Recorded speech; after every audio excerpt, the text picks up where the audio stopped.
नमस्ते बच्चों, कैसे हो आप सभी? अच्छे हो, स्वस्थ हो? अच्छी बात है। बच्चों, मैं सीमा यादव मैकविजन अविराज वर्ड स्कूल से आपकी हिंदी की अध्यापिका।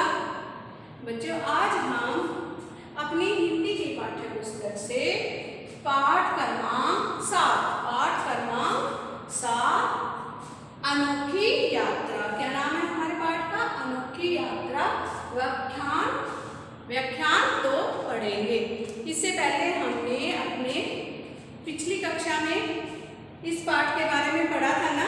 यह एक बहुत रोमांचक कहानी है ना।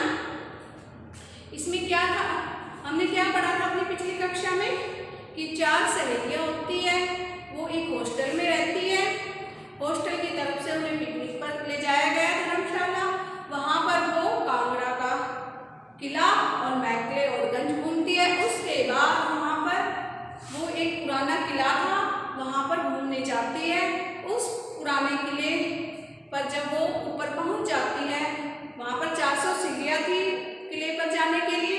जब वो 400 सीढ़ियां पार करके ऊपर पहुंच जाती है तो वहां से नीचे का दृश्य बहुत सुंदर लग रहा था। शिखा अपने कैमरे से उसकी तस्वीरें लेने लगती है और जब वो तस्वीरें ले रही थी तो उसका ध्यान जंगल में एक चमकती हुई चीज पर गया। उस चीज को देखकर वो उस पर बहुत आकर्षित हुई और उसकी तरफ चल दी। उसकी खोज में वो एक जंगल में पहुंच जाती है। जंगल में वहां पर वो एक खंडरनुमा इमारत तक पहुंच जाते हैं। अब आगे देखिए, इस पाठ में आगे हम पढ़ेंगे। उससे पहले सबसे पहले हम इस पाठ में आगे हुए शब्दार्थ देखते हैं। पारदर्शी, पारदर्शी जिससे आर पार देखा जा सके, जिसमें हम आर पार देख सकते हैं।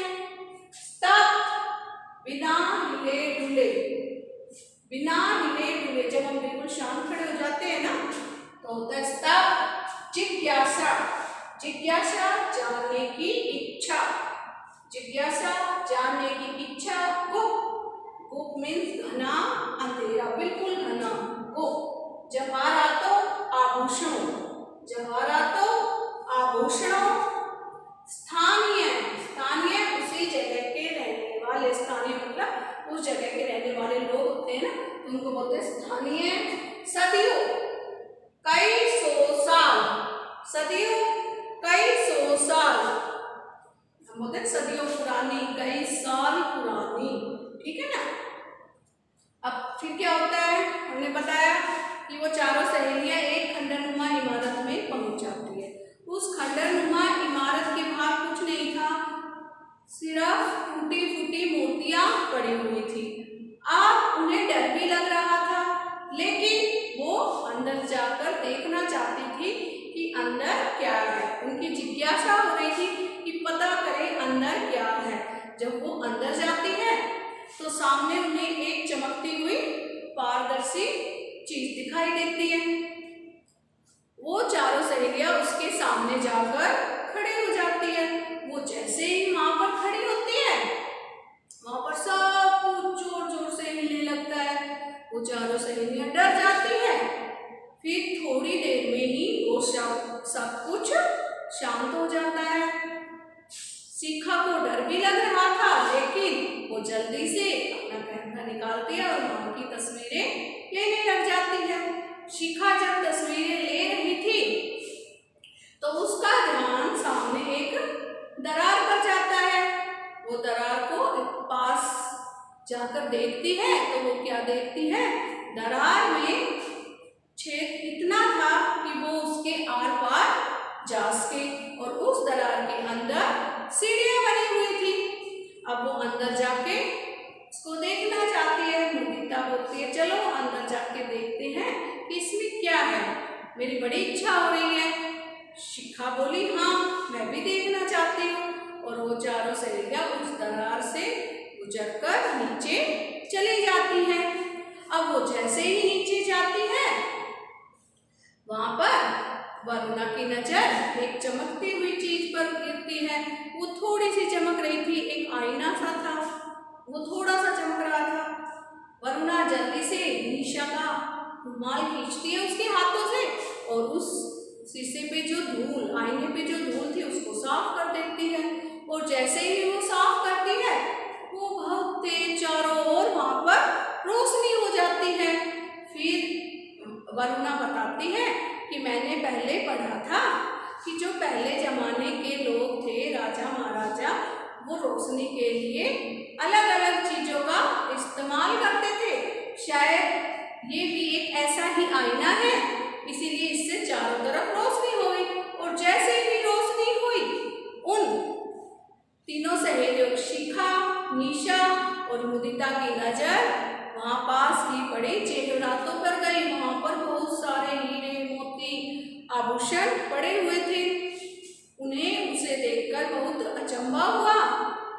अब वो घबरा गए, लेकिन वो उन आभूषणों को भी देख रहे थे कि इतने सारे जेवरात इस खंडर में कहाँ से आ गए। उनके पास ही टूटी फूटी मूर्तियां भी पड़ी हुई थी। फिर मुदिता बोलती है, चलो यहाँ से जल्दी से निकलते हैं और सबको इसके बारे में बताते हैं। निशा बोलती है, अच्छा अब हमें तो रास्ता ही नहीं पता। वरुणा उसका हाथ पकड़ के कहती है, चलो बाहर चलेंगे तभी तो पता चलेगा। और इतने में शिखा वहां पर जल्दी जल्दी तस्वीरें ले लेती है और चारों सहेलियां खंडर से बाहर आ जाती है। अब बाहर आती है तो वो अपनी उसी कच्ची पगडंडी पर चल देती है। फिर थोड़ी देर दूरी पर ही निशा को आवाज आती है नदी के पानी के बहते हुए की, और वो बोलती है, चलो हम उधर से चलते हैं। वो सारी चारों सहेलियां उधर से चल देती है। नदी के पास उन्हें कुछ स्थानीय लोग मिलते हैं, उनसे पूछती है और रास्ता, और अपने कमरे पर पहुंच जाती है 15 मिनट में। फिर वो सारी बातें अपनी अध्यापिका को बताती है। अध्यापिका पहले तो उन्हें डांटती है और समझाती है कि बच्चों ऐसे कभी भी हमें बिना बताए हुए कहीं पर भी नहीं जाना चाहिए, नहीं पता हम किस मुसीबत में घिर जाए। और फिर वो पुलिस को फोन कर देती है। थोड़ी देर में ही वहां पर बहुत सारे समाचार चैनल वाले आ जाते हैं और वो समाचार लिखने लगते हैं। और वो सभी उन चारों सहेलियों को बहुत बहुत शाबाशी देते हैं, क्योंकि उन्होंने उस खजाने के बारे में उन्हें बताया। और शिखा ने जो तस्वीरें ली थी उनसे पुलिस को बहुत फायदा होता है और वो खजाने तक पहुंच जाती है। और अगले दिन वो अपने हॉस्टल चले जाते हैं और वहाँ पर वो इस पिकनिक की बातें करके बहुत खुश होते हैं और बोलती है कि हमें तो उस पिकनिक पर बहुत ही मजा आया। और फिर वो अपनी पढ़ाई शुरू कर देते हैं। बच्चों बस हमारी ये कहानी इतनी ही है। ये एक रोमांचक कहानी है। आप लोग इसे अच्छे से पढ़ेंगे और इस पाठ में आए हुए शब्द अच्छे से याद करेंगे। धन्यवाद बच्चों।